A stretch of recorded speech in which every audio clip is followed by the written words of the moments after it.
¿cómo estás? Bueno, buenas tardes a todos. Me gustaría que, aunque sea al inicio, todo el mundo habilite las cámaras para por lo menos vernos las caras, ya que es una sede que, bueno, algunas caras conocidas tengo. Algunas caras sí he visto. Nada, esto es para empezar un poco conversando sobre cómo va a ser la cursada. Después, en general, hay un problema de conectividad o peso por las cámaras y lo que hacemos es estar sin las cámaras, ¿sí? Pero bueno, por lo menos ahora, al Profe, buen principio, día. Yo ¿qué estoy tal? con Buenas tardes. datos desde la uni, ¿puedo apagarla? Sí, sí, sí, claro. Sí, sí, no hay problema. Bueno, me voy a presentar por quienes no me conocen. Yo soy la profesora Andrea Peteta y en esta oportunidad estoy haciendo una suplencia a la profesora Tufarín, ¿sí? Por este cuatrimestre. Van a tener la suerte o la desgracia de cursarlo conmigo, ¿sí? Y después continuará la profe cuando vuelva. Bueno, ante todo, tengo como acá mi machete, quiero agradecer todo el apoyo que he recibido para llevar adelante esta suplencia y los otros profes del equipo. Así que nada, desde ya el agradecimiento y les comento cómo es el esquema de esta cursada. Esta cursada, como bien dice el cronograma, es virtual, ¿sí? Todos los viernes. De 19 a 22 vamos a estar solamente el primer mes, que tengo entendido que ustedes tienen el taller antes de esta asignatura, y es el periodo donde se asignan los temas. Según me informaron desde la jefatura de división, esto les lleva 4 clases más o menos al taller, entonces ustedes tienen que programarse que a partir de la quinta clase, a lo sumo, el horario va a ser de 18 a 21. ¿Sí? Comenzamos una hora antes esta cursada. ¿Está bien? Las primeras 4 clases casi con seguridad van a ser de 19 a 22, pero las siguientes van a ser de 18 a 20.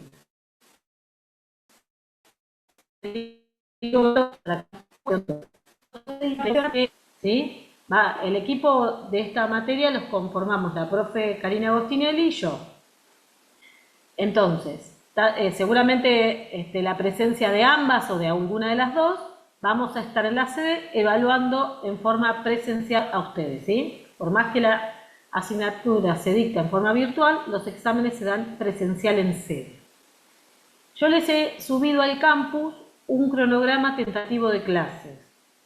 Yo les digo que es tentativo, en general casi no hay cambios, pero bueno, podría haber alguna situación de fuerza mayor que tenga que sufrir algún cambio, pero eso sería el cronograma de clases que vamos a llevar adelante con los temas a ver en cada jornada. Antes de ir a las fechas, para que ustedes tomen nota de fechas importantes, les quiero comentar dos cosas. Primero es una sugerencia que mantengan vacías las casillas de mail del campus virtual, porque a veces nos sucede que mandamos material, mandamos aviso y vienen rebotados porque las casillas, los estudiantes las tienen llenas, se llenan muy rápido porque el campus está con mucha carga de información y esto requiere que ustedes vayan vaciando las casillas a medida que ya no utilizan más los mails. Les digo para que lo tengan esa consideración.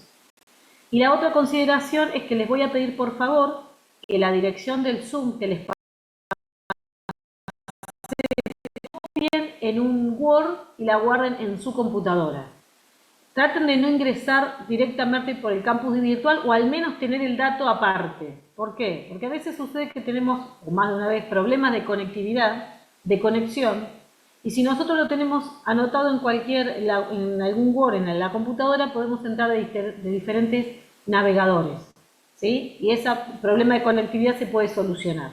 Si ustedes solamente lo dejan para ingresar a través del campus virtual, el inconveniente es que si por algo la página se cae o hay problemas de internet en la universidad, no podemos llevar adelante, o ustedes no se pueden conectar en realidad, ¿sí? Así que esto es lo que les pido encarecidamente, que la copien en un Word, la guarden en la computadora, en la notebook, lo que tengan, y listo, ¿está bien? Y otra cosa, esperen, voy a hacer algo, voy a comentar algo, voy a poner a grabar Esperen, porque esta versión de Zoom es nueva. Recording in progress. Muy bien, ahí está grabada.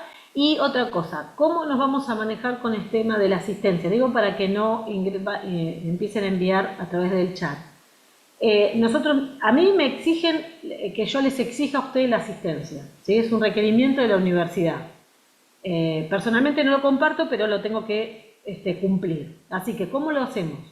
Nosotros lo que hacemos es damos la cursada, la asignatura, y en algún momento lo que hacemos es hacer alguna actividad relacionada con lo que dimos en la clase a través del campus virtual. Yo le llamo autoevaluación o pequeña encuesta, donde ustedes contestan fácilmente un par de preguntas de lo que vimos, y eso es la asistencia. Con eso se acredita la asistencia, ¿está bien? Lo digo para que, por si lo había, por si después me olvidé. Bueno, ahora sí. ¿Y qué más le quería comentar? La fecha, voy a compartir el material. Si quieren ahora, perdón, antes de seguir, ¿alguien tiene alguna consulta, algo que preguntar, que comentar? ¿No? Sí. Sí. Te voy a pedir, Analía, que por el día de hoy le pidas a un compañero, no, por el día de hoy al chat, solamente los estudiantes que se inscribieron fuera de término, en el chat me pones el nombre, ¿sí? Tu nombre y legajo y DNI. Pero además te voy a pedir que ingreses con los datos de algún compañero, que le pidas a algún compañero tuyo que pueda ingresar, que se haya anotado en término, y mandame un mail por el campus virtual solicitando la incorporación, ¿sí? Así con eso también yo sé que vos estuviste presente y que lo que pasó que como las inscripciones todavía no cerraron, chicos, nosotros no tenemos la información de los que se han inscrito fuera de término. ¿Está bien? ¿Sí? Así que lo solucionamos así. Solo aquellos que no están en el campus virtual, por el chat del Zoom, me mandan sus datos. Pero además le piden a algún compañero si los deja ingresar y me pasan sus datos personales los mismos. Nombre completo, DNI, legajo y mail, bien clarito, así los puedo incorporar. ¿Está bien? ¿Alguna otra cuestión? No. Bueno, igual otra cosa, por los que no me conocen, el que me quiera interrumpir, porque yo a veces me embalo y hablo rápido y qué sé yo, me para las veces que sea necesario y me consulta y yo voy a tratar de responder, ¿sí? No hay ninguna inconveniente con eso. Bueno, si les parece voy a empezar a compartir el material. Lo más aconsejable en este caso, porque encima yo voy a abrir un Power y demás, es que nosotros pongamos las cámaras apagadas, ¿sí? Para mejor conectividad, pero estamos y cualquier duda ustedes me van consultando. A ver, aguárdenme. Voy a compartir el material y ustedes me van a decir si se ve. Aguárdenme un segundito.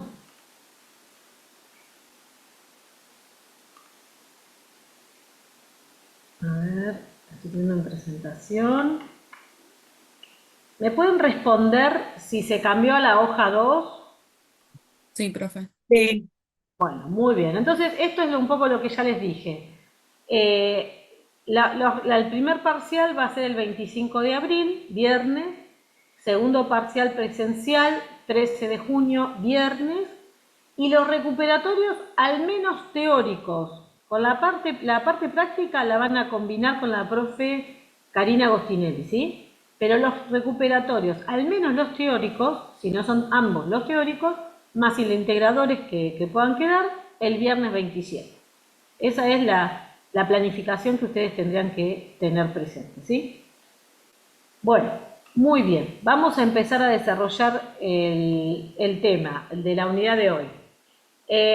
Algo que les aclaro al principio para que ya lo sepan, la idea de la exposición de la clase es dar una visión general de los temas. De ninguna manera esto les puede alcanzar a ustedes para aprobar un examen teórico, ¿sí? En la bibliografía ustedes tienen cómo se desarrollan cada una de las unidades. Acuérdense ustedes que en Luján, en la universidad, en realidad, cada una de sus sedes, nosotros le ponemos mucho énfasis a las normas internacionales, las NIA, con lo cual son de lectura y estudio obligatorio, como así todo lo que es la bibliografía y las normativas locales. Bueno, voy a empezar a ir desarrollando, hablando, cualquier cosa me van parando, no hay ningún inconveniente. Vamos a hablar entonces a empezar a desarrollar lo que le decía a ustedes. Aguárdenme un segundín. Ahí está. Bien, pasivos. Pasivos ciertos, pasivos contingentes, previsiones. Estos son los temas que nosotros, por ahí tenemos una línea general de lo que pueden definir, pero vamos a ver qué dice la normativa al respecto, porque en definitiva lo que nosotros tenemos que tratar de transmitir o de compartir es las definiciones o las ideas teóricas puestas en práctica en la mayoría de los casos. Entonces, cuando uno habla de los pasivos ciertos, dicen las normas que son pasivos que representan en los estados contables todas aquellas deudas o obligaciones que tienen los terceros con la empresa, que sería a favor de los terceros, a las que ese ente se tiene que enfrentar en un futuro. Esta es la primera definición que podemos mencionar de pasivos ciertos. Hay una clasificación, seguramente conocida por ustedes, con respecto a clasificación de pasivos, que una es por la oportunidad de su exigibilidad, es cuándo me pueden exigir el pago de la misma. Algunas son las consideradas deudas corrientes, que son aquellas cuyo vencimiento operan dentro de los 12 meses de la fecha de cierre de ejercicio, periodo contable, o fecha de corte, o fecha a la cual uno está haciendo una medición. Y las no corrientes son las que superan esos 12 meses. También se pueden clasificar según el origen que tenemos para las diferentes deudas, según la naturaleza del hecho económico que originan cada una de esas deudas. Por ejemplo, las deudas que podemos seguramente ya conocer según el origen, las más comunes son las deudas comerciales. Las deudas comerciales son las que provienen de la adquisición de materiales, de bienes de cambio, de suministros, de todo eso que necesitamos para desarrollar la actividad comercial a la cual se dedica el ente. Después tenemos deudas laborales y sociales, que, como estas son unas que por ahí son muy conocidas por nosotros, que tienen que ver con las compensaciones que tiene que abonar el ente a los empleados en relación de dependencia, que pueden ser, se lo compone por ejemplo, las prestaciones recurrentes bajo la forma de sueldos y jornales, cuando se paga a los empleados comisiones, premios por asistencia y puntualidad, premios por producción. Es decir, todos aquellos que tienen son mensuales, ¿no? Todo el tiempo podemos encontrar ese tipo de erogación.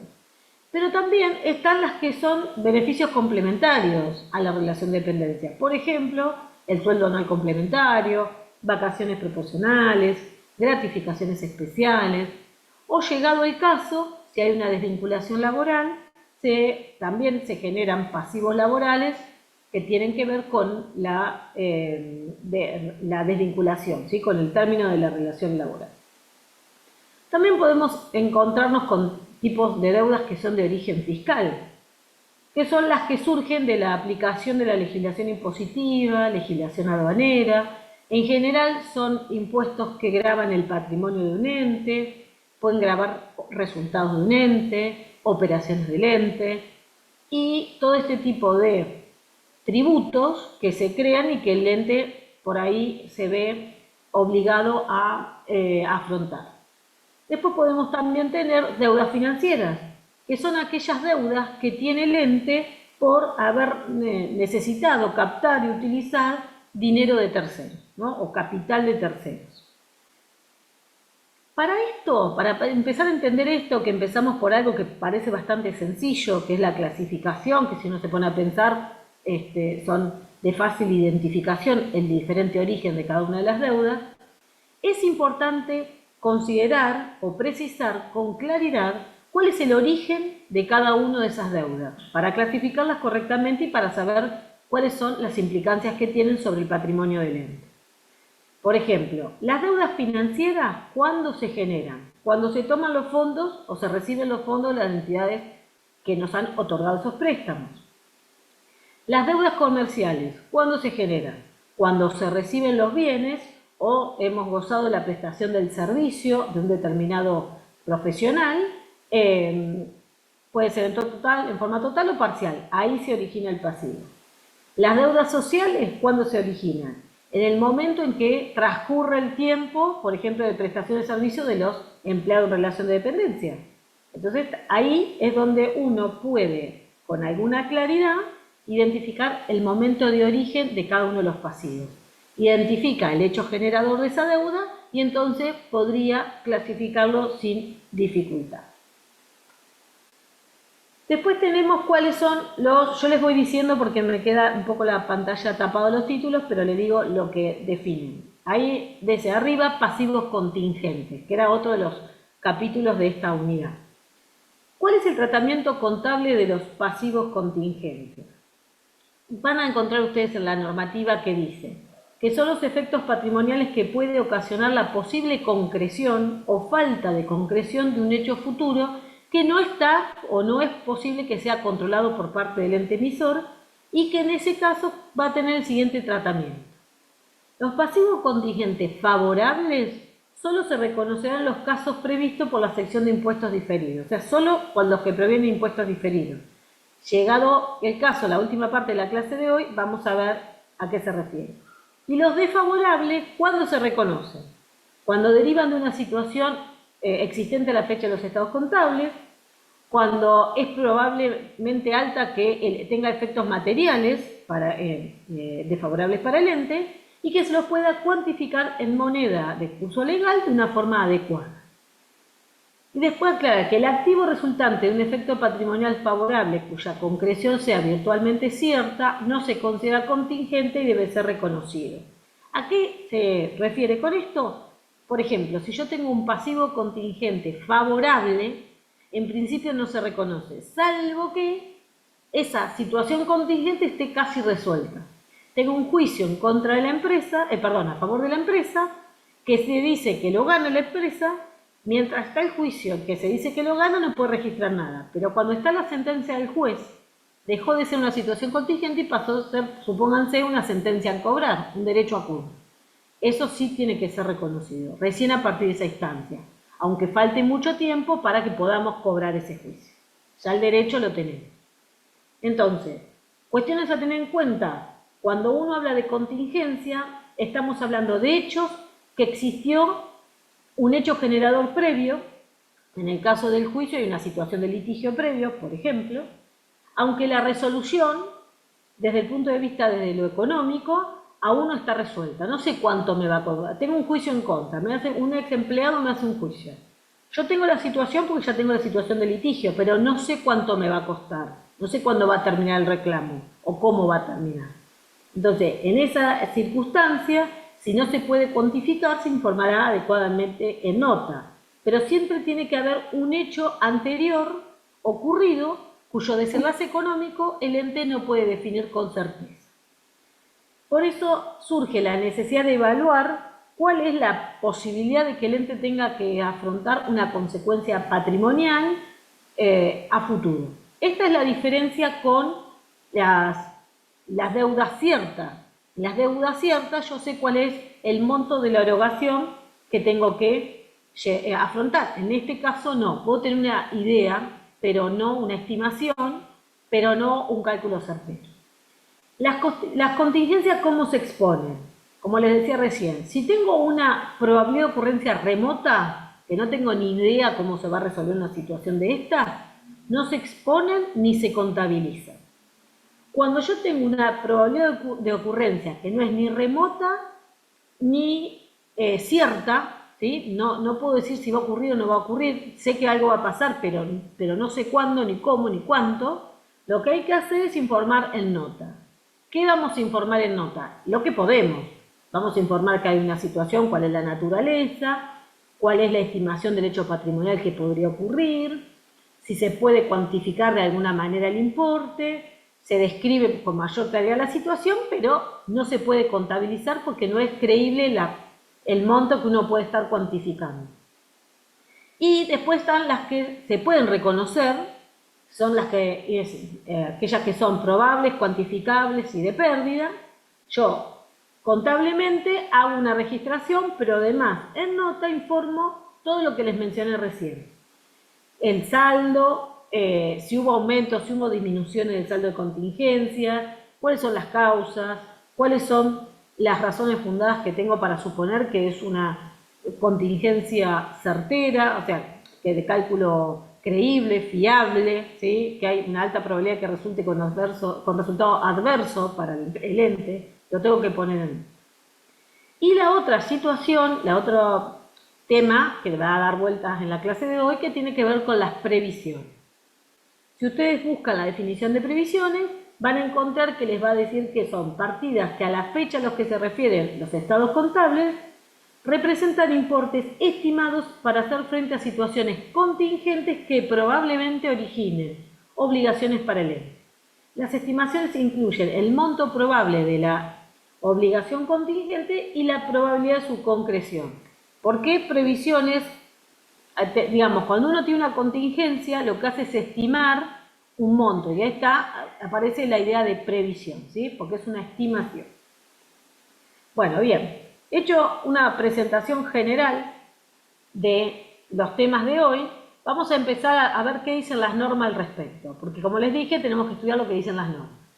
En la RT 54 van a encontrar que define a pasivo como son deudas caracterizadas por la inexistencia de incertidumbre sobre su cuantía y vencimiento, que van a representar una obligación de entregar sumas de efectivo, equivalente de efectivo, o bien representativos de una obligación de prestar servicios o entregar activos diferentes del efectivo, siendo ineludible la salida de tales recursos económicos. Nos zafamos de entregar recursos económicos para dar por cancelada esa deuda, ¿sí?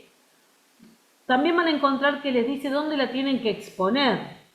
La vamos a exponer en el estado de situación patrimonial.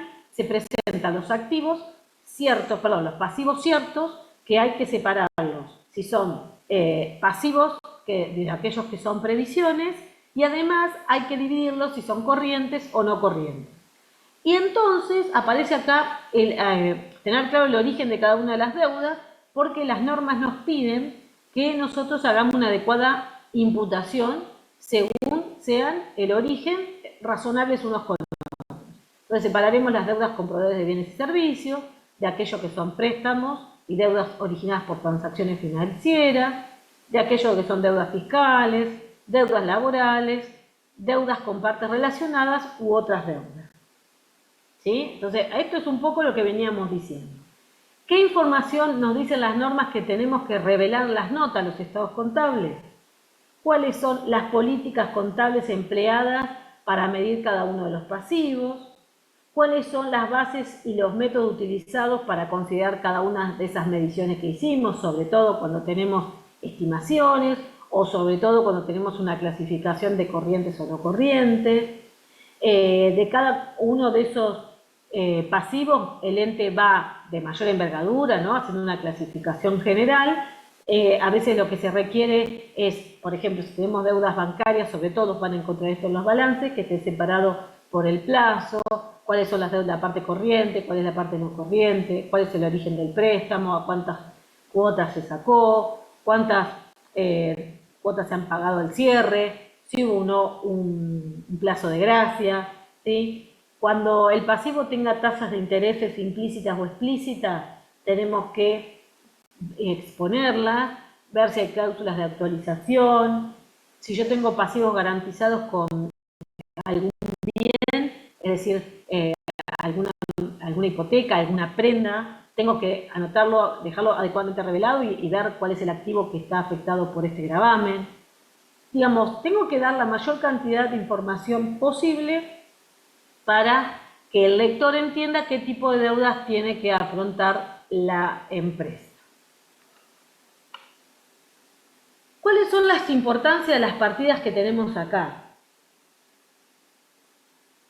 La idea es que nosotros empecemos a pensar, cuando uno tiene que auditar este rubro, cuáles son las cuestiones importantes a considerar. Si yo estoy hablando de, por ejemplo, el componente compras y cuentas a pagar, yo ahí, por ejemplo, tendría que ver si yo tengo una empresa que tiene gran cantidad de transacciones significativas, ¿no? Por la naturaleza que tiene de por sí, es una empresa que tiene este volumen de transacciones y todas son significativas. Si en el circuito que hay en la empresa, las operaciones o transacciones se separan o se dividen en lo que es compras por un lado, lo que es cuentas para pagar por otro, lo que es pagos por otro, y yo tengo que relacionar todo para entender el flujo de operaciones del ente. Si yo tuviera que ver cuál es la importancia de estas partidas dentro de un patrimonio y estoy analizando las deudas bancarias y financieras, tendríamos que, por ejemplo, pensar que esto depende de la estructura de capital que tenga la empresa que estoy auditando, a qué industria pertenece, en qué etapa de crecimiento se encuentra la empresa, está en la etapa de crecimiento, de expansión o de madurez, ¿no? Y está más amesetada. ¿Cuál es la situación económica del contexto que rodea a la sociedad, esta empresa que tengo que auditar? También es importante para ver cómo afecta todo esto que venimos diciendo. También la parte de costos y pasivos laborales es importante, tiene gran peso dentro del patrimonio de un ente, depende que tenga fuerza laboral importante o no. Entonces acá hay que ver, la fuerza laboral que utiliza la empresa tiene diferentes áreas, la organización se divide en muchos sectores, tiene una gran cantidad de fuerza laboral, mano de obra intensiva, las cargas sociales y las cargas por remuneración. ¿Cómo es con relación al total de la estructura de costos del ente? ¿Es significativa, muy significativa o es pequeña? Porque no requiere gran cantidad de mano de obra. Después tenemos que ver los costos laborales. Estos dependen del tipo de organización, dependen de la industria a la cual se dedica la empresa, el convenio que tiene que aplicar, cuál es el nivel de automatización que tiene la empresa, y que esto va a derivar en que tenga mayor mano de obra o menor. Hay industrias que son más complejas, por ejemplo, si uno piensa en la industria de la construcción, puede ver con claridad que resultaría un poquito más complejo de auditar que si uno piensa en una empresa que se dedica a prestación de servicios, ¿no? Podrían ser como puestos, o podría ser un kiosco de una empresa dedicada a un kiosco de una escuela o un kiosco de un barrio. Tal vez la complejidad de estructuras es diferente. Y después, en todo caso, siempre hay que ver cuál es la legislación laboral vigente que afecta a esas relaciones laborales. Entonces podemos tener restricciones para el uso para el trabajo los fines de semana, podemos tener restricciones para reducción de jornadas de trabajo. Hay un montón de particularidades que hacen al tipo de actividad, y eso lo tenemos que conocer, porque si no, no lo podemos auditar. Bien, vamos a ver entonces, para los componentes más importantes que hacen a los pasivos de la sociedad, y de eso se trata, entrar a ver cuáles son cómo podemos comprender el flujo de operaciones, ¿no? El negocio, las actividades incluidos los componentes, entendiendo como que el circuito de compras y cuentas a pagar hacen a la actividad del ente, ¿no? Cómo afectan a la actividad del ente. Entonces, si uno habla de compras y cuentas a pagar, podemos pensar cómo sería un circuito. Y en principio, en el área de compras, todo arranca con una solicitud de compra, donde un departamento hace un pedido con una planificación previa, donde se supone que hay un stock mínimo que respetar. ¿Cómo lo hace? No lo hace verbalmente. Seguramente se lo formaliza a través de una orden de compra, ¿no? Un buen recaudo de control interno es que esa orden de compra esté prenumerada, identificada con el proveedor y demás. En esa orden de compra se van a detallar las que se está solicitando, las condiciones, el plazo de entrega, el precio, todo lo que uno necesita para hacer una buena compra. Se envía, se hace el pedido, después recepción, ¿qué hace? Recibe lo que hemos adquirido, puede haber un sector de almacenes, un sector de depósito, y van a verificar que lo que se está recibiendo sea o coincida con lo que decía la orden de compra, ¿no? Entonces ahí es donde se formaliza el informe de recepción, que también tiene que estar prenumerado. Entonces este es el sector donde va a comparar entre lo que el sector pidió y lo que se recibió, que coincida. Y después de todo eso arrancamos con el circuito de pago, ¿no? Ahí va a haber una autorización para pagar que en general, en empresas de gran envergadura, que intervienen. El circuito de compra, el circuito de contaduría, tesorería y contabilidad. Todo junto en uno o en 4 sectores, depende de la estructura del ente. Acá, lo que tenemos que tener presente es que tendría que ser un trabajo en conjunto para que no haya inconvenientes al momento de la cancelación, ¿sí? Entonces, ¿cómo funciona? Una vez que está el legajo completo, se procedería al pago. Con la factura, con el informe de recepción, donde estamos todos de acuerdo, ahí es donde entraría dentro del circuito de pagos para el ente. Es una obligación cierta con un plazo de cancelación pautada por el proveedor. Entonces, ¿cuáles serían las pautas del negocio que tendríamos que tener presente en este tipo del circuito de compra? Que haya una estabilidad de precios. ¿Por qué? Porque ahí tendría un poder de compra la empresa de mayor diversidad en los distintos proveedores, buscando el mejor precio, la mejor calidad. Que no sea un monopolio con el cual tiene que hacer operaciones comerciales, porque entonces el precio lo va a fijar siempre la otra persona. No puedo buscar un mejor proveedor.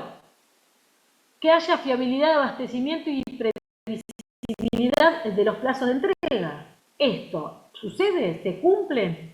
La empresa tiene que hacer compras de urgencia y si esto sucede, evidentemente hay pautas de controles que no se pueden llevar adelante. Pautas de conseguir el mejor precio en el mercado tampoco, porque si es una emergencia, hay ciertas cosas que no se pueden completar. También hay que ver cuáles son los costos del transporte. Esto tiene que ver con la lejanía de los productos y el almacén de la empresa. La estacionalidad del negocio, a qué tipo de industria se está dedicando y bueno, si tiene estacionalidad o es bastante constante durante todo el ejercicio. Y los proveedores. Otro tema importante es ver cuál es la calidad y el stock disponible de cada producto según cada una de las relaciones que uno mantenga con los proveedores. Me ha pasado con la empresa, tengo escasez, tengo problemas de abastecimiento, tienen problemas de calidad. Todo esto me puede estar repercutiendo en la operatoria comercial del ente. Por eso es importante que vayamos viendo si se va cumpliendo, ¿sí? Ustedes si tienen alguna duda, me lo van diciendo. Esto con respecto al primer componente que era compras y cuentas a pagar. Vamos a pensar lo mismo, pero ahora desde la mirada de los pasivos bancarios y financieros, por ejemplo, ¿no? Lo más común acá es que estemos hablando de la toma de un préstamo. Entonces, acá lo que tenemos que ver es que en estas operaciones en general participan pocos sectores de la empresa, generalmente vinculados con la tesorería. Tiene que haber un responsable designado legalmente, no cualquiera va a sacar un préstamo en nombre de la empresa a una institución bancaria, sino que tiene que ser un apoderado, que se va a contactar con la organización, va a negociar las condiciones del préstamo, el monto, la tasa, el plazo, ¿sí? Esto siempre tiene que estar respaldado por las autoridades correspondientes de la empresa. ¿Cuál es la formalización de la operación? Acá va a haber un contrato que va a decir va a detallar cómo se va a devolver ese préstamo. En general, depende de la industria a la cual se dedica la empresa. Hay préstamos que están enfocados a ese tipo de industria. Hay préstamos enfocados al agro, al campo, a la actividad de construcción. Por ahí tiene más beneficio que otro tipo de operación. Y si uno dice como auditor externo, ¿qué tengo que analizar en este caso? Yo lo que tengo que ver es quién está obligando legalmente al ente con ese pasivo. Si la cadena de autorizaciones se respetó, si se ha registrado correctamente el préstamo original, los intereses y costos financieros que se pueden generar, que se pueden haber generado al momento de otorgarlo y que se pueden haber generado o abonado a la fecha de cierre de balance. Bien, después tenemos,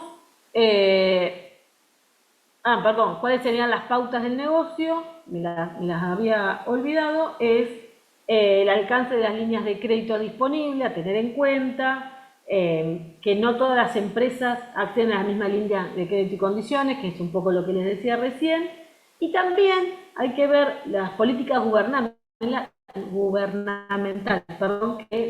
que a veces determinan en beneficio de algún tipo de actividad o sector mejoras en el otorgamiento de préstamos que hacen que sean considerados con mayor énfasis por parte de las empresas que sí pueden afrontar este tipo de obligaciones.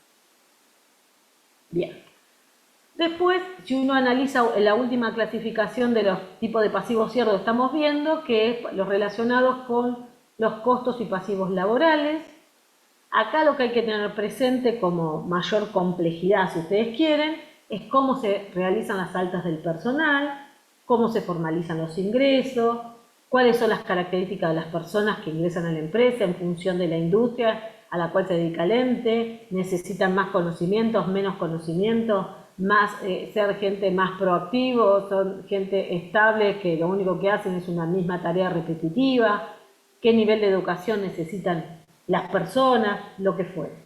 En general se busca que las empresas hagan lo que se llama el examen preocupacional antes de incorporar a la persona a trabajar. ¿Para qué? Para delimitar responsabilidades sobre enfermedades existentes al inicio. Ustedes fíjense que todo esto deriva al final en el tema de hoy, que es deudas para el ente. Si yo tengo un problema de salud con un trabajador que proviene de una enfermedad preexistente y no lo detecto oportunamente, probablemente en un momento de la vida laboral la empresa se vea en la obligación de hacerse cargo de una situación por enfermedad de un trabajador que a lo mejor no era provocada por la actividad que desarrolló la empresa, sino que la tenía con anterioridad. Entonces acá es importante tener esto en consideración. Después, todo lo que tiene que ver con la liquidación de remuneraciones que pueden variar, los descuentos y aportes a los cuales estamos obligados, algunos que son voluntarios, cómo se llevan adelante las registraciones contables de todo esto, ¿no? Si tengo, supónganse, imputación a áreas de comercialización, de producción, de administración, que estén adecuadamente imputadas. Generalmente los pagos de aporte y contribuciones sindicales y al fisco son de pago mensual. Habría que ver si esto se cumple, ¿no? Como medida de control. Después, cuando hay modificaciones en las contrataciones del personal y se producen bajas, también esto acá es importante porque hay que ver en qué condiciones se realizan las bajas por desvinculación. Estas pueden ser con causa o sin causa. Podemos tener retiros voluntarios, podemos tener jubilaciones, fallecimientos. En todos estos casos que yo les estoy mencionando, se disparan distintos tipos de obligaciones ciertas. Entonces, tenemos que tener presente cuál es la situación que la ley marca para cada uno de estos distractos o estas desvinculaciones para que figuren correctamente registradas como pasivos del ente. Bueno, hecha la primera presentación, que es qué tipo de pasivo y qué cosas tenemos que tener en cuenta, perdón que tome un poquito de agua, vamos a ir analizando cuáles son los riesgos más comunes que nos vamos a encontrar cuando uno primero planifica, porque ustedes saben que hay que planificar primero el trabajo, y lleva adelante la auditoría del rubro pasivos. Entonces, los riesgos más comunes que vamos a encontrar acá son decisiones erróneas en cuanto a las condiciones pactadas para que los pasivos adquiridos por el ente, según las condiciones que uno haya pautado, pueden resultar negativas si se las compara con otras posibilidades, ¿sí? Esto se puede evitar si hay políticas escritas que establecen de qué manera y en qué condiciones se pueden adquirir los pasivos. Por ejemplo, ¿de a qué me refiero con esto? Si yo digo que para hacer una compra yo necesito pedir 3 o 4 cotizaciones en el mercado, a lo mejor no tener esa política respetada por todos a través de que esté escrita, hace que primero le compremos a un proveedor y después a otro, y ante el mismo producto paguemos diferentes valores. Después, un riesgo que es muy común es la omisión de pasivos por parte del ente, que es lo que tenemos que tratar de detectar. La inclusión de ciertos pasivos por un valor superior o inferior al real de la obligación efectiva al momento del cierre. Esto se llama tener los pasivos sobrevaluados o subvaluados. En ambos casos son riesgos de auditorías que hay que minimizar. La subjetividad en la intención y factibilidad de cancelación anticipada de las deudas y la existencia de pasivos contingentes. En los pasivos ciertos hay un efecto combinado de riesgo inherente y riesgo de control por la posible subvaluación, que esto le decía yo que era tener por un valor más pequeño del que debiera ser. ¿Por qué puede suceder? porque porque puede haber una omisión de registración de pasivos por fallas en el sistema de control interno del ente. Por ejemplo, entes que registran las compras cuando reciben la factura del proveedor y que no tienen buenos controles que permitan asegurarse que se ingresó esa mercadería, ¿sí? Que están todos los pasivos que uno está registrando porque recibió la factura implica que la mercadería ingresó. Por ahí no tenemos registrado todos los pasivos porque ingresó más bienes de los que las facturas que recibimos. Omisión de registración o subvaluación de gastos al cierre, por ejemplo, que no se registren, es muy común, gasto de servicios públicos, gasto de abogados, de publicidad. Si los controles no son adecuados, estos en general son gastos que pasan por alto. Omisión de registración o subvaluación de deudas fiscales y sociales. El riesgo acá se incrementa cuando hay, por ejemplo, cálculo de estimados, de provisiones para aguinaldos, provisiones para vacaciones, provisiones de gratificaciones por retiro, porque siempre son cálculos estimados al cierre. Aumenta más el riesgo de tener un monto distinto al que uno ha registrado. Y también no siempre existe la intención, puede existir la intención de los socios o dueños del ente de omitir contabilizar algún pasivo al cierre o subestimar su valor para mejorar el resultado, porque ustedes imaginen que un pasivo, la contrapartida es una cuenta del debe, que si no es un activo, un recurso, es un resultado negativo y baja la carga de impuesto a las ganancias, por ejemplo. Entonces, esto también hay que tenerlo en cuenta. Entonces, si uno tiene este tipo de pasivos, en general hay que tratar de buscar el riesgo de que no sucedan estas cosas por encontrarlos subvaluados. Si uno tiene pasivos contingentes, ya sabemos por lo que hemos visto que son riesgosos por su naturaleza, por ser contingentes de por sí y porque en general no hay elementos de controles adecuados para poder analizar el desarrollo de ese pasivo contingente. Además de que por ahí los juicios no se saben cómo terminan, cuándo terminan, cómo varían. Me cuesta encontrar elementos de juicio válido y suficiente para fundamentar una variación en un pasivo contingente en cada fecha de cierre de ejercicio, porque si no se mueve el expediente en un juzgado, casi podemos decir que no tenemos variación de una causa. Y a lo mejor al año siguiente el juzgado dictamina, pero tuvimos un año en que no se movió la causa, entonces no tenemos nuevos elementos de juicio. Entonces, empecemos a pensar en planificar, como estamos hablando de los riesgos de llevar adelante la auditoría del rubro, cómo planificamos la auditoría de este componente de una forma adecuada, y para eso tenemos que pensar en cada una de las etapas de la planificación. En una etapa preliminar es necesario que uno se entreviste con el responsable de cada área dentro de la organización, sobre todo el de finanzas, si es el que maneja de cada área, que maneje, digamos, que puedan generar pasivos para el ente. Sobre todo el de finanzas, que es el que cancela. Entonces yo le puedo solicitar el listado de saldos de pasivos para poder seleccionar los principales proveedores o acreedores que tenga el ente a una determinada fecha y les puedo pedir a ellos hacer una circularización y pedir que conformen el saldo. En una etapa preliminar. ¿Por qué? Porque yo quiero ver cómo funciona el control interno de la organización. Para las deudas fiscales, en este caso, yo lo que puedo hacer es una revisión del cumplimiento por parte del ente de las normas tributarias en periodos intermedios. Estoy pensando en una etapa preliminar del cierre del ejercicio. Cuando yo ya estoy en la etapa de cierre del balance, acá lo que vamos a hacer es enviar pedido de confirmación de saldos a terceros vinculados a los proveedores o a las deudas comerciales o al resto de los pasivos que yo quiera validar, y voy a adicionar a esto seguramente un arqueo de documentos a pagar y otro título de representativos de deuda. ¿Cuál es la diferencia entre las circularizaciones que envían en la etapa preliminar y en las de cierre?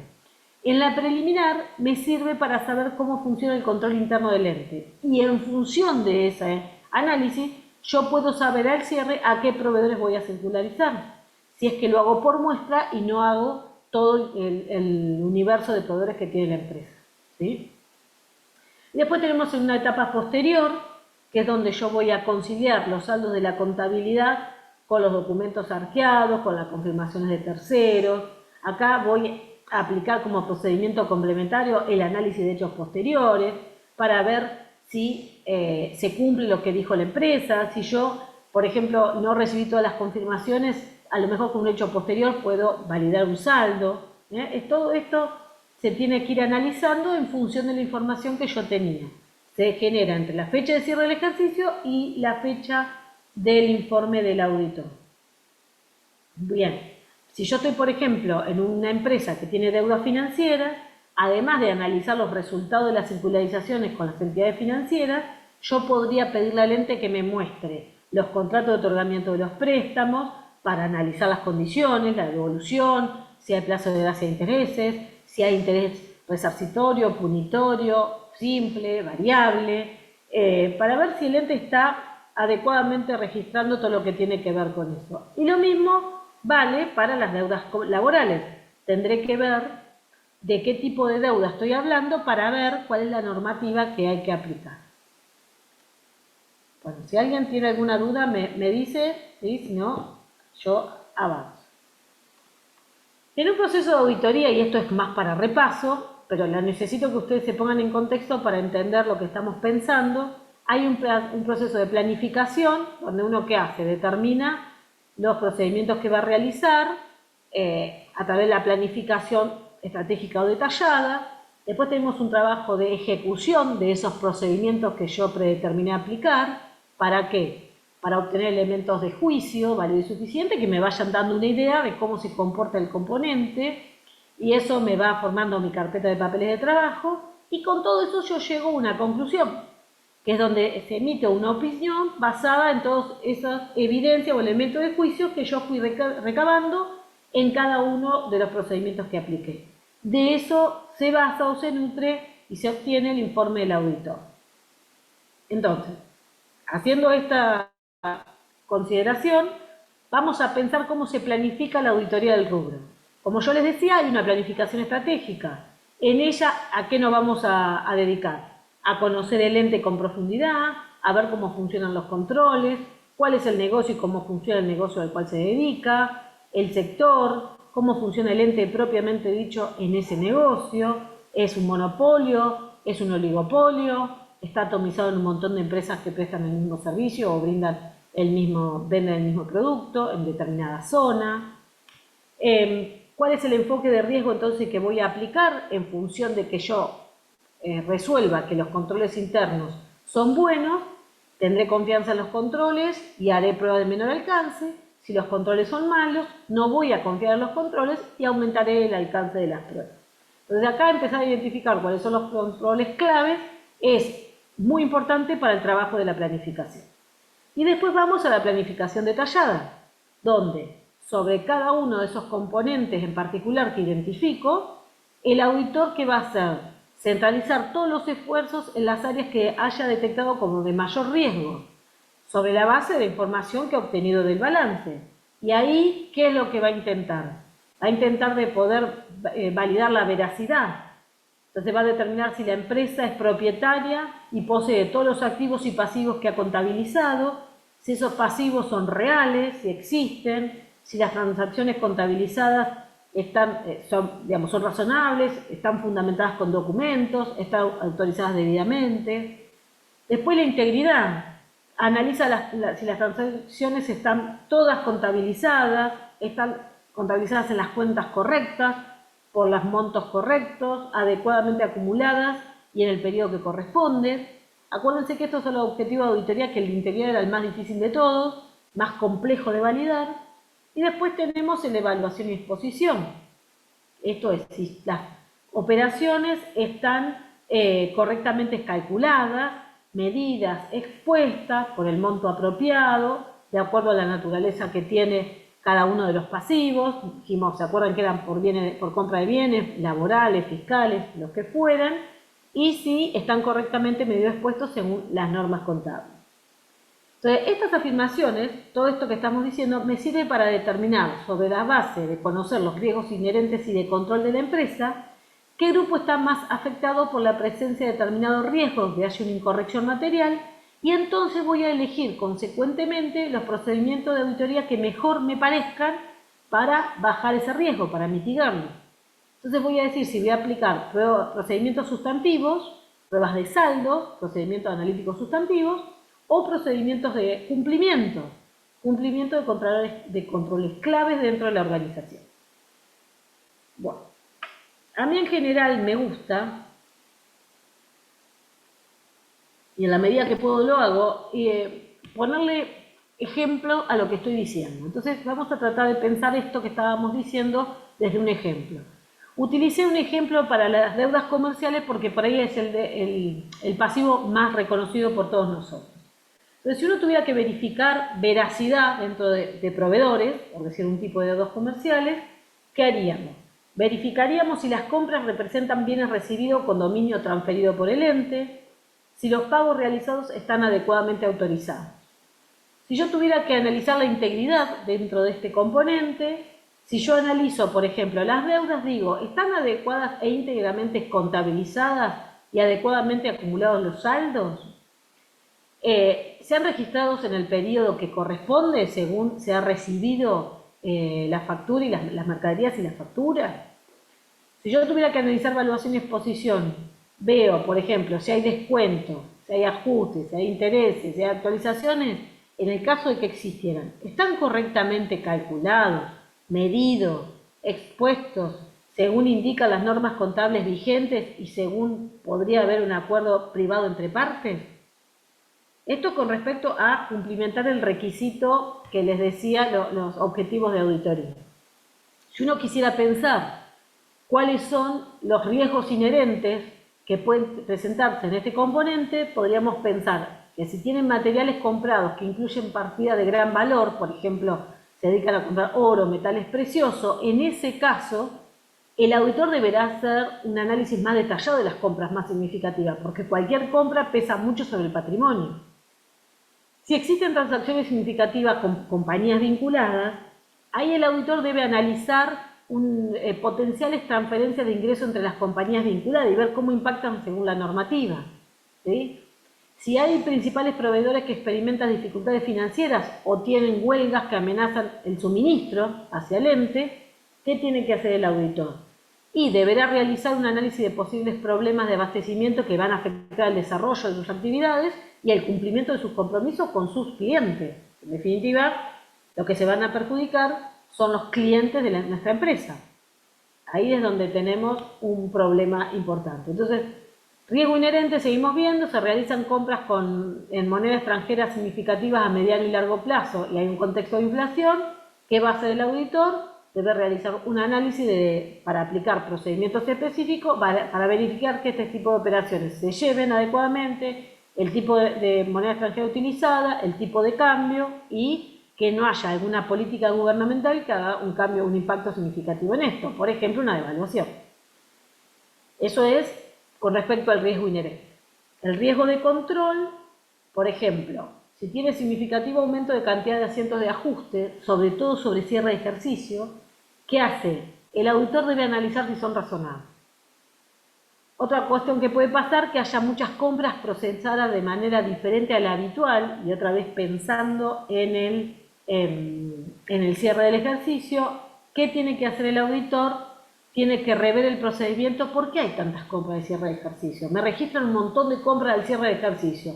Analizo por hechos posteriores y veo que en el ejercicio siguiente, que es el mes siguiente, tengo un montón de devoluciones. Entonces, a lo mejor la intención, ¿no? Mala intención fue decir que tenía más bienes de lo que realmente tenía, para aumentar el activo, para mostrar un mejor patrimonio. Entonces, hay que tener presente todas estas cosas al momento de analizar los tipos de riesgo para, por ejemplo, el componente compras y cuentas a pagar. Ustedes lo pueden analizar esto para cada uno de los componentes que hemos visto. Bien. A ver. Un momento, ¿cuáles son los controles claves específicos que tenemos para cada uno de los subcomponentes o cuentas que podemos encontrar dentro del rubro grande de deudas ciertas? ¿Qué específicamente vamos a mirar como cumplimiento de control para, por ejemplo, financiaciones obtenidas? Acá teníamos que controlar ¿qué? Cumplimiento de controles, control interno. No deberían registrarse sin verificar su autorización. O sea, no cualquiera puede ir a obtener una financiación. Tiene que haber una cadena de autorización. Los costos financieros deben calcularse y contabilizarse mes a mes para evitar omisiones, ¿no? Que nos olvidemos de registrar algo que corresponde a intereses de venganza. Que los resúmenes de saldos recibidos de las entidades financieras deben ser conciliados con la contabilidad rutinariamente, siquiera al fin de cada mes, en forma bimestral. Esto es el funcionamiento de un buen control interno. Si yo hablo de el subcomponente compra de bienes y servicios, ¿cuáles son los parámetros de un buen funcionamiento de control interno? Que requiere autorización para iniciar cualquier compra de bienes y la emisión de órdenes de compra. No cualquiera pide bienes, tiene que haber un camino planificado a seguir para que tenga las mejores opciones de compra. El ingreso de bienes al depósito y la salida de devoluciones tiene que estar controlada por un responsable, que uno pueda ir a acudir, ¿sí? No es que cualquiera va al depósito de mercaderías y agarra lo que necesita. Y se debe llevar adelante una adecuada contabilización de factura, nota de débito y nota de crédito, siempre autorizada por el sector respectivo. ¿Qué otras verificaciones en este rubro tenemos que hacer? Por ejemplo, sobre las órdenes de compra de la empresa, que cada vez que haya una orden de compra es porque hubo una solicitud interna de algún sector y hubo varias cotizaciones antes de elegir el proveedor al que se iba a comprar. Cuando ingresan los bienes al depósito, ¿cuál es un control interno? Que el responsable compare lo que está entrando con lo solicitado, con respecto a calidad y cantidad, ¿sí? Hay que ver lo que dice la factura con la realidad. ¿Es lo que recibí, es lo que pedimos, es lo que necesitamos? Bien. Cuando uno tiene que contabilizar factura a proveedores, esto es deuda a los proveedores, tienen que tener presente que el legajo tiene que estar completo, lo que conlleva pensar que yo los bienes los recibí, que son los que yo quería, con la calidad y cantidad solicitado, que los precios sean los que habíamos acordado, que las condiciones sean las que hemos convenido, plazo de entrega, costo de transporte, lo que fuera, y que esté todo correcto, calculados los valores individualmente del comprobante, precio individual por cantidad de unidades, precio total, cualquier impuesto que pueda estar vinculado ahí, ¿sí? Esto es importante que nosotros, sobre todo una muestra del componente, hagamos estos controles. Si uno piensa en el área de remuneraciones y cargas sociales, ahí el inconveniente es que este es un rubro intangible. Lo riesgoso acá es que la intangibilidad para demostrarlo, no tengo la prestación del servicio no se puede tocar, medir o ver, ¿sí? Es el trabajo de las personas. Entonces, acá es fundamental que sea autorizado previo a la incorporación del personal, a promover al personal, a fijar una escala de salarios, a que se modifiquen, a que se despida o incorpore a alguien, todo tiene que estar adecuadamente autorizado. Después tiene que haber algún control con respecto al cumplimiento de la jornada laboral. Si se pagan horas extras, tiene que haber una ficha donde se registre el ingreso y la salida para calcular adecuadamente las horas extras. Si hay licencia, tienen que ser controlados los motivos. Si hay vacaciones, tienen que estar adecuadamente registrados. Todo esto tiene que estar también adecuadamente volcado y registrado en la liquidación de haberes, el cálculo de aporte y contribuciones, llevar un control de los pagos. Esto es importante. Después, en el área de impuestos, ¿cómo controlamos? Y ustedes piensen que los incumplimientos, los tributos, pueden tener efectos muy significativos sobre el patrimonio. Entonces, hay que controlarse que si hay cambio en las legislaciones tenga su impacto en la liquidación de impuestos, que haya un sector que se dedique a confeccionar correctamente la declaración jurada de cada uno de los impuestos en los que el ente se ve afectado. Y en general, si uno tiene contingencias, acá es difícil que haya un control interno específico de las contingencias, salvo cuando yo tengo alguna contingencia que es de carácter repetitivo y que por ahí tiene que ver con lo que hace la operatoria del negocio.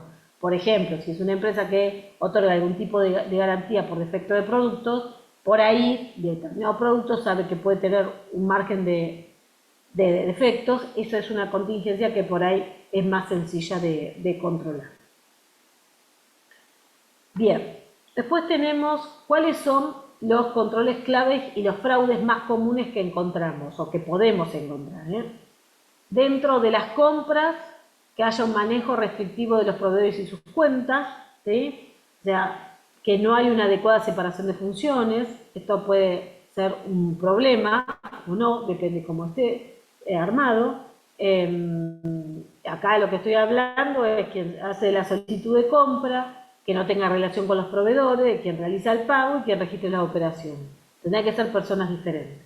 La autorización de las operaciones tiene que ser un funcionario que tenga un nivel apropiado para poder negociar precios, obligar a la firma a mejores condiciones, digamos, logre o un descuento por volumen o por bonificaciones, o mejorar el plazo de pago, o qué sé yo, mejor interés, o que no cobre interés por otorgar un plazo de pago, o lo que fuera. El sistema de registración, todo tiene que estar adecuadamente registrado por un sistema que nosotros entendamos que funciona correctamente, y todo tiene que tener documentación de respaldo que nos sirva como fundamento de una operación. En general, esa documentación se pide que esté prenumerada, control secuencial numérico de comprobantes y de cualquier otra documentación. Y a veces lo que la empresa generalmente utiliza es la rotación de personal para disminuir la posibilidad de que haya alguna connivencia con algún proveedor para evitar mayores costos para el ente si tienen algún acuerdo entre las partes, digamos, no avalado por la política de él.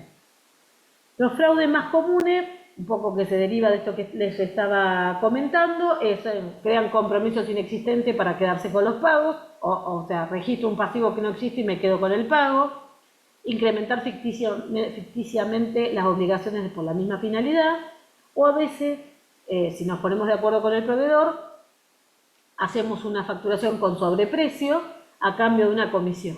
Para esto, digamos que tiene que haber una cadena de connivencia, porque si nosotros previo a esto, antes de hacerle la compra al proveedor, pedimos varias cotizaciones y le compramos al mejor, se supone que este fraude estaría más acotado, que se pueda llevar adelante. Bien, circuitos relacionados con recursos humanos impositivos. ¿Cuáles son los inconvenientes acá? El manejo restringido de las operaciones y pagos directos por parte de la organización.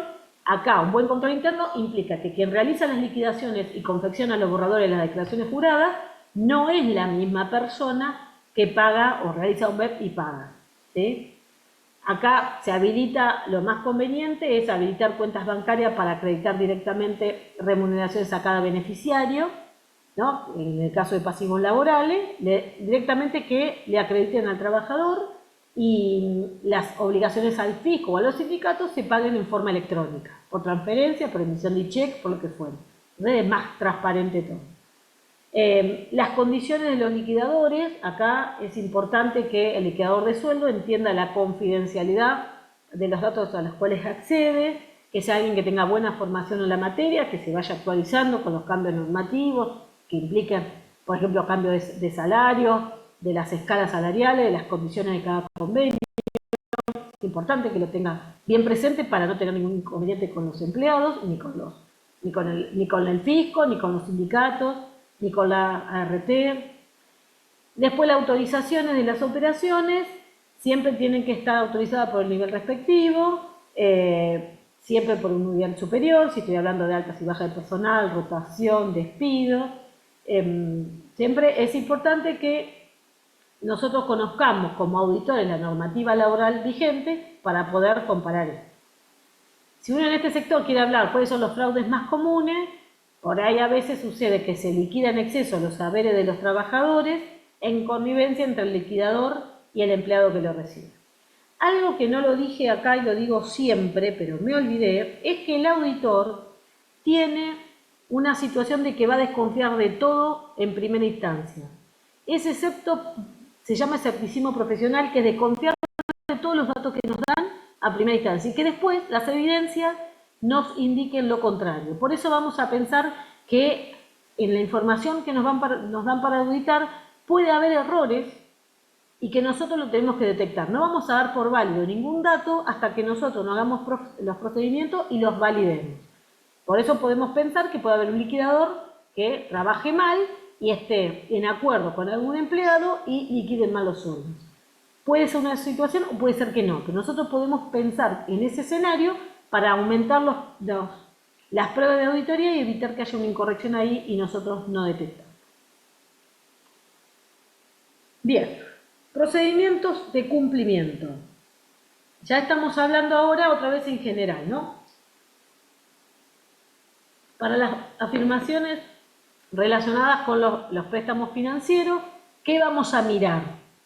Vamos a mirar los asientos del diario, las evidencias de autorizaciones que haya, vamos a mirar cómo se efectuó el ingreso de dinero, cómo se hicieron cada una de las devoluciones o pagos.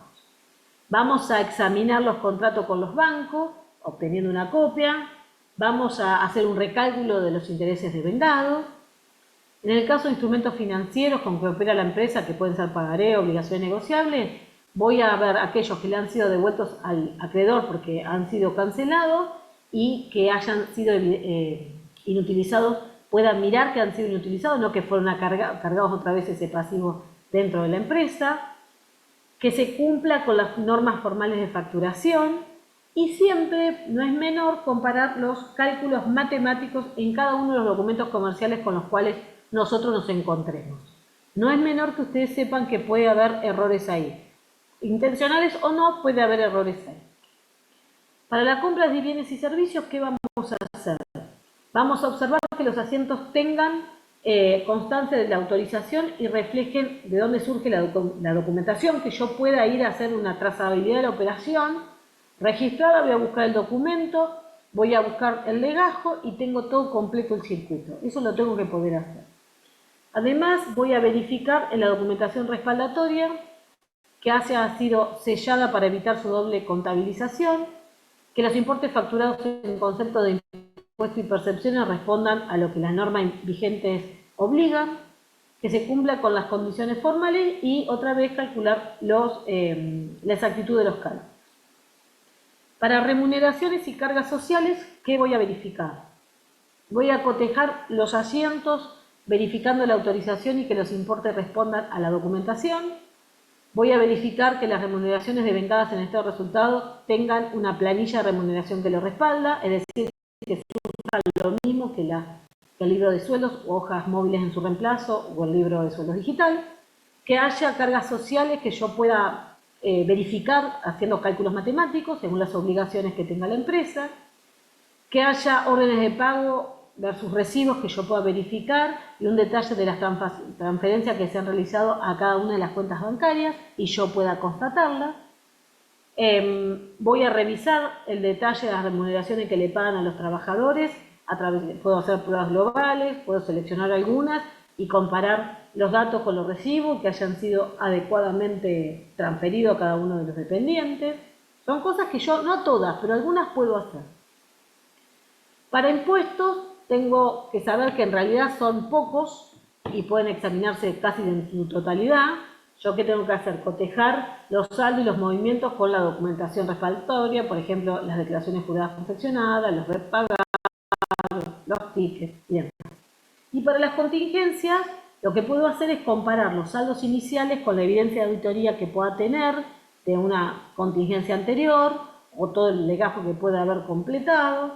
Si hay disminuciones porque se han concretado alguna de esas circunstancias, si están adecuadamente autorizadas por el nivel respectivo, constatar que haya adecuadamente registrado ese nuevo cálculo según las normas contables. A veces las contingencias se difieren porque se resuelven a favor o en contra, pero se resuelven.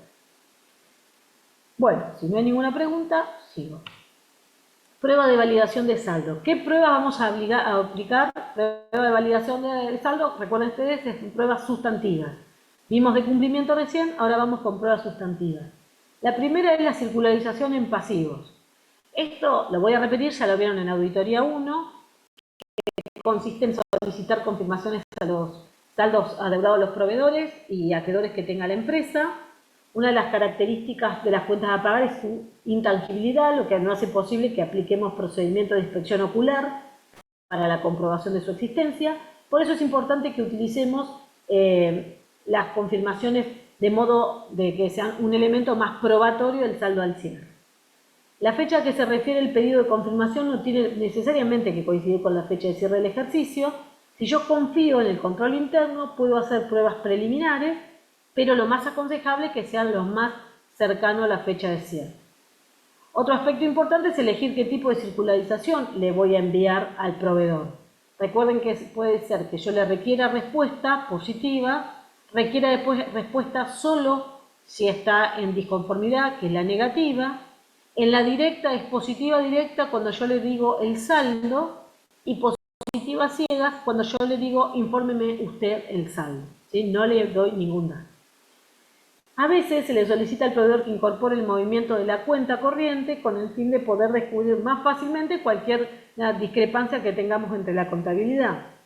Esto a veces, esta situación es buena para el auditor, pero puede hacer que el proveedor se vea como más engorroso en la respuesta, entonces solamente quiere informar el saldo. Pero nos sirve más para encontrar eventuales diferencias. Este es el primer procedimiento, circularización en pasivos. El segundo es el arqueo y análisis de documentación respaldatoria, por ejemplo, en el caso de préstamos, que es donde más compleja puede ser la operación. Acá vemos que el procedimiento consiste en efectuar una inspección ocular de los títulos representativos de deuda, por ejemplo, otorgamiento de préstamo. Sobre ellos, ¿qué hago? Realizo un arqueo de esos títulos, controlo los resultados del arqueo con los registros contables. Si han sido cancelados todos los créditos, observo que hayan sido inutilizados. Obtengo una copia de los contratos. A partir de ahí puedo analizar las cláusulas de los contratos, donde me va a decir cuál es el interés aplicado, plazo, si hubo plazos de gracia, cuánto se devuelve por cuota de capital, lo que fuere, qué pasa si no se abona.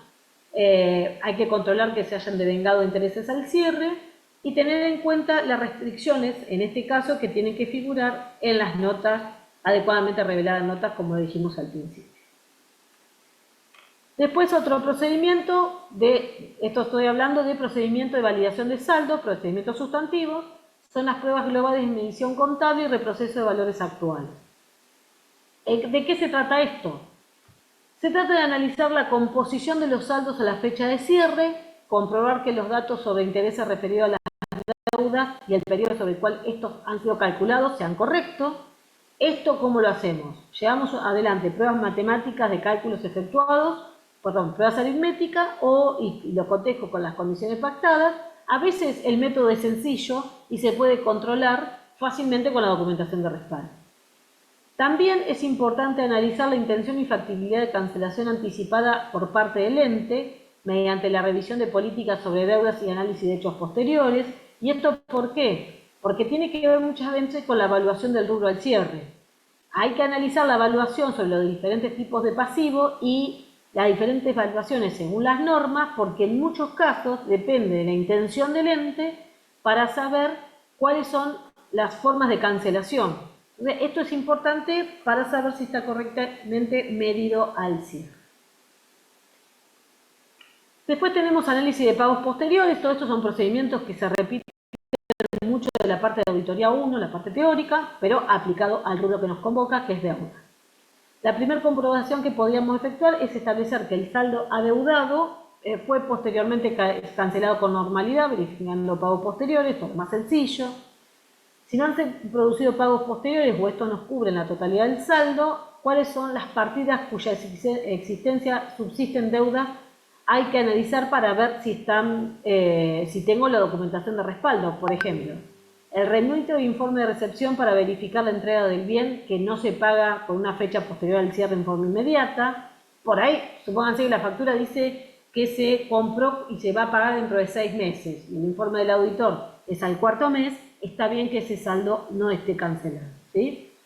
Es importante que analicemos los documentos comerciales que están generados con una fecha posterior al cierre, sobre todo si hay notas de crédito, para ver que no esté generando una factura, una compra inexistente al cierre de los estados contables, ¿sí? Esto puede haber una incorrección ahí, que se detecta si uno analiza las notas de crédito. Después tenemos la prueba de corte de documentación, que es un procedimiento que sirve para determinar correctamente la registración de todas las transacciones comerciales que hace el ente a un determinado momento, ¿sí? Ustedes recuerden lo que es el corte, agarro el talonario de facturas, tomo el último emitido, el primero en blanco, y los inicializo, los intervengo. Lo mismo con los recibos, con las órdenes, informe de recepción, órdenes de compra y demás. y sé hasta qué momento tienen que estar registrados y cuáles tienen que estar en un momento posterior. Para eso, para el caso de las deudas comerciales, resulta importante verificar entradas y salidas de bienes al ente auditado, según a los efectos de cotejar que estén correctamente registrados, y por eso es que uno va a mirar los remitos de entrada, los vales de salida, y debo después ver que eso esté adecuadamente devengado y registrado en el balance. Otro procedimiento es análisis de pasivos por remuneraciones.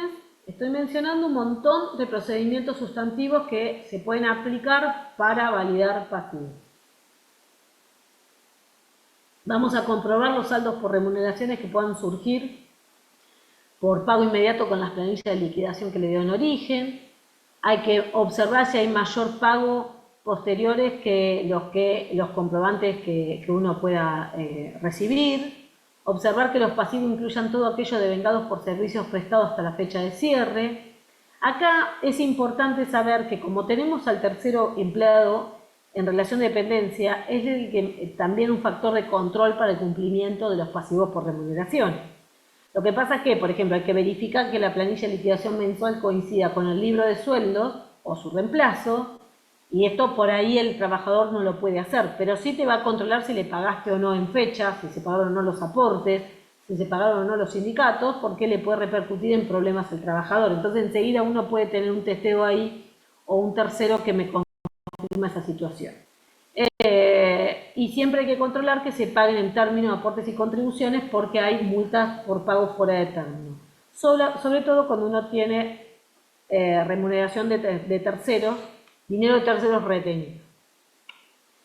El otro procedimiento, prueba global de deudas por cargas sociales, y esto lo han visto en las pruebas globales de bienes de uso, se pueden hacer pruebas globales de remuneraciones, todo aquello que tenga un valor constante durante el año es susceptible de ser validado con procedimientos analíticos como es una prueba global. Entonces, a ver, las planillas de remuneraciones yo puedo comprobar sumas y cálculos y verificar globalmente las retenciones y aportes y su coincidencia en el libro de sueldos y jornadas. Del total de remuneraciones se puede realizar un cargo de cargas sociales teniendo en cuenta porcentaje vigente y compararlos con los abonados, verificando que estén efectivamente ingresados al fisco en tiempo y forma. Y puedo verificar las deudas al cierre con los mayores contables. ¿Cómo se hace esto? Con promedios. Por ahí no tengo un mismo nivel de deuda de remuneración durante un mes, pero sí puedo aplicar promedios para ver si en el estado de resultados el efecto de estos gastos es importante, es razonable ese monto que está expresado o no. Vamos a otro procedimiento que es el prueba global de impuestos. Como ven, puedo aplicar pruebas globales para varios ítems. Este procedimiento involucra los impuestos que graban al ente, pero además se le agrega el análisis de aquello en que no lo graban, pero que necesita participación del ente, por ejemplo en el IVA, que es responsable solamente, pero no es sujeto obligado.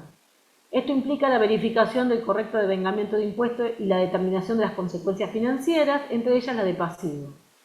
¿Qué tendríamos que hacer? Preparar un análisis de los movimientos que afectan las cuentas de cada impuesto en las que la empresa es contribuyente y responsable o responsable, examinar la declaración, la confección de las respectivas declaraciones juradas, constatar que se presenten en tiempo y forma, y controlar que se cancelen en tiempo y forma, porque si no tienen la susceptibilidad de ser multados por el fisco, aplican intereses, el riesgo de que embarguen las cuentas y demás.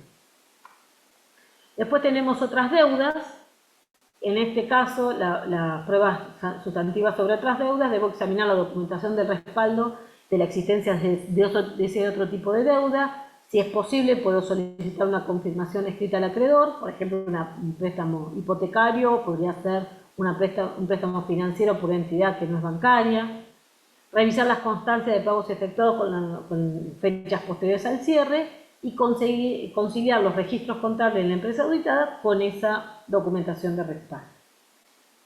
Después tenemos el análisis de previsiones y contingencias, que es lo que decimos que dentro de los pasivos acá contingentes, donde hay estimaciones, es lo más difícil de poder hacer una prueba sustantiva.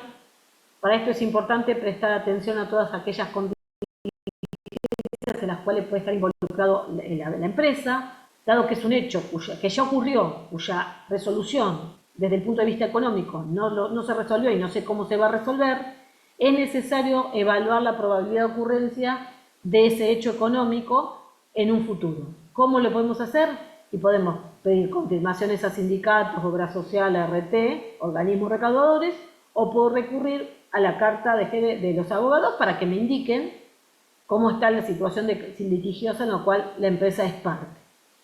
Es importante que uno vaya y dé una lectura correcta a las actas de asamblea, directorio, informe de auditoría interna y demás, para ver cómo va con todo esto, y comprender y evaluar los métodos y procedimientos que la gerencia lleva adelante para hacer las distintas estimaciones. ¿Por qué? Porque de esto va a derivar las registraciones contables que uno tenga. Bien, otro de los procedimientos sustantivos por naturaleza, uno de los más conocidos, son el test de pasivos omitidos. Entonces vamos a ver algunas de las cuestiones del test de pasivos omitidos que uno lo tendría que tener en cuenta. Acá se van a analizar las compras y gastos registrados luego del cierre y prestamos especial atención a aquellos que tienen mayor probabilidad de omitirse al cierre, como les decía, las facturas de servicio. Vamos a verificar los legajos de las facturas que estén pendientes de registración al cierre, que estén completos. Si yo tengo cheques emitidos con fechas posteriores al cierre, ver con el corte de documentación y ver si sus pagos fueron realizados en las fechas pautadas. Seleccionar alguna orden de pago que tenga un cheque propio y ver cómo ha sido contabilizado. Examinar actas de directorio y asamblea para detectar los pasivos no registrados. Y también podemos analizar los informes de los asesores legales para detectar si los pasivos mencionados allí están contabilizados. Esto es un poco más de todo lo que hemos venido diciendo sobre los procedimientos sustantivos. Para otro tipo de pasivo, la confirmación de saldos, como les decía hoy, es análogo a crédito, depende la forma en que yo haga la circularización, son las respuestas que voy a recibir. Puedo hacer un cotejo de saldos con la documentación, la respuesta que recibo con las actas, carta de abogados, contratos, y después voy a tener que hacer una adecuada segregación de deudas, aquellas que están documentadas, aquellas que están garantizadas. Yo le decía si tengo una garantía real, una hipoteca, una garantía prendaria, ¿sí? Una prenda, que afectan a los bienes, lo tenemos que identificar y revelar en nota, de distribuir si son corrientes o no corrientes, separar si es moneda nacional o extranjera, decir si están con compañías vinculadas. Y ahí entonces tenemos la reclasificación de saldos bancarios, acreedores en pasivos, cuando lo sean, la constitución de provisiones por intereses de vengado o por deuda vencida, cuando uno tome conocimiento de ese hecho y vea que no está adecuadamente registrado.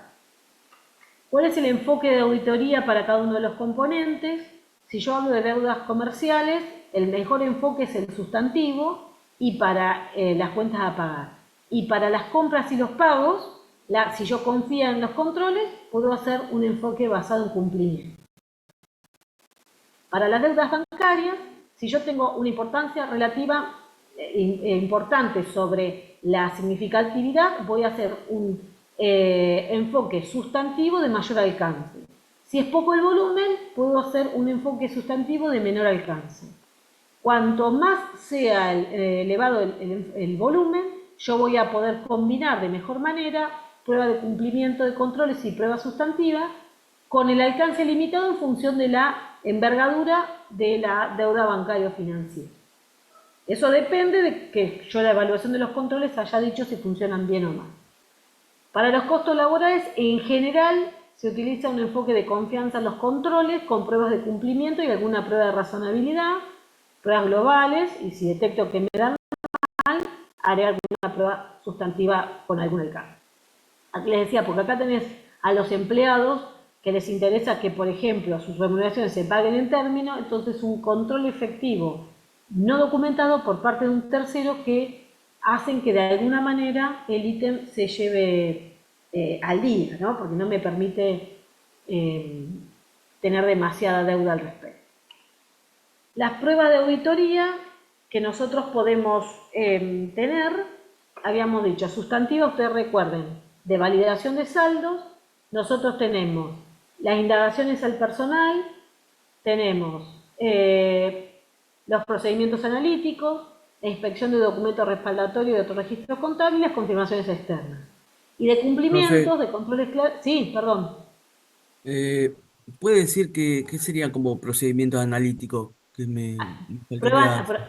Analíticos, por ejemplo, analítico sustantivo es, yo hago una prueba global, ¿te acordás la prueba global de bienes de uso? Para decir algo que ya viste. Sí, Bueno, ¿te acordás que vos decías, las altas, el saldo de inicio, más las altas, menos las bajas, me tiene que dar el saldo al cierre? ¿Te acordás de eso? sí, sí, la sigo. Bueno, entonces Luis, lo analítico es global, es general. Si yo quiero hacer, por ejemplo, una prueba analítica de la cuenta, suponete comisiones por venta, sería, si yo sé que aplico el 2% de comisiones sobre las ventas, si yo tomo el ítem ventas y le aplico el 2%, yo tendría que tener en todo resultado un valor aproximado de ese 2% como concepto de comisión. Eso es analítico, ¿sí?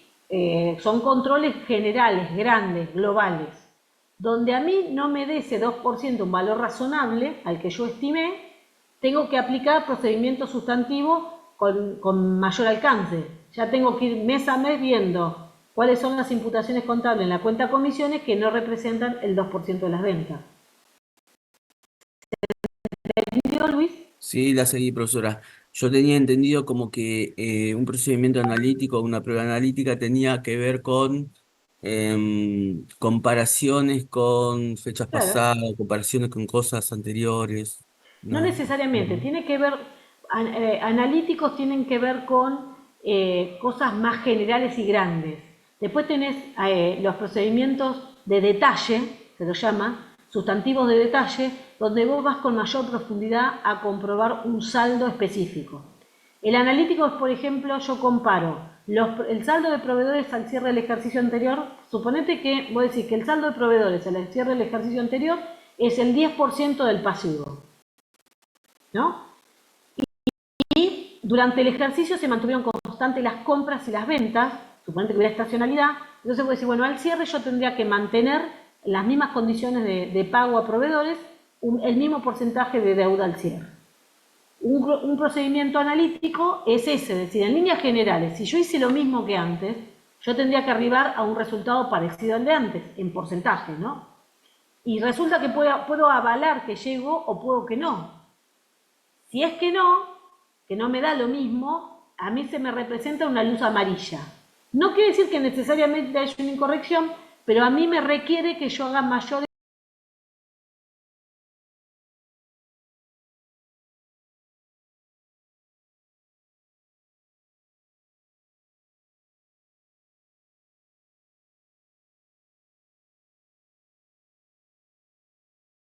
porque si no me hace lo que yo me devuelve la prueba o el análisis, yo tengo que hacer pruebas de detalle. ¿Sí? ¿Estamos bien? Bien. Bueno, cualquier otra pregunta me dice.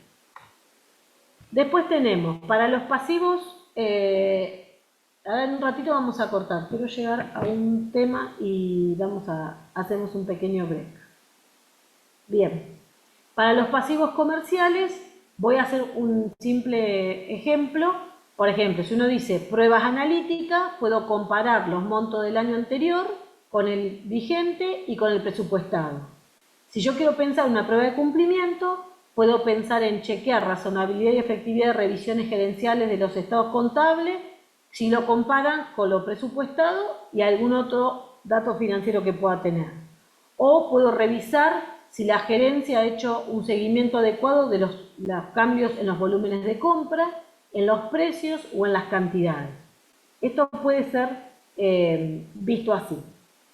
Después, yo alguna otra prueba sustantiva para, ahora, por ejemplo, relacionadas con las cuentas de resultados, sería revisar la documentación que respalda cada transacción, revisar el flujo de la documentación que respalda cada una de ellas, el corte, las circularizaciones, aplicar la técnica de pasivos omitidos.